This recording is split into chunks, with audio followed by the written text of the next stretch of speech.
საქართველოს მართლმადიდებელი ეკლესია ნინოობას აღნიშნავს დღეს მოციქულთა სწორის წმინდა ნინოს ხსენების დღეა.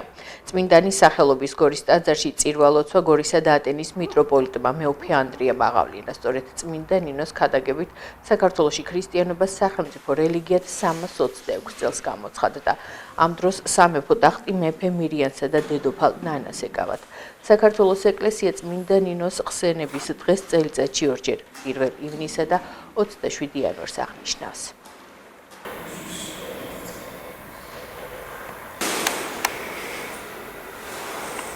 გადამოიხილე ზეცი თმერთო და იხილე და მოხედენ ვენახსა ამას და განამტკიცე ესე რომელი დაასხა მარჯვენებან შენმა.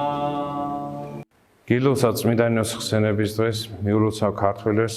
დღევანდელ დღეს არის დიდი სიხარული და ჩვენთვის არის განსაკუთრებული წმინდა რამე თუ მის მიერ მოხდა საქართველოს გაქრისტიანება და ვთხოვთ ეხლა ჩვენ წმინდა ნინოს რომ მისი ლოცვითა და მადლით ხელახლა გამტკიცებული ვიყავით რწმენაში.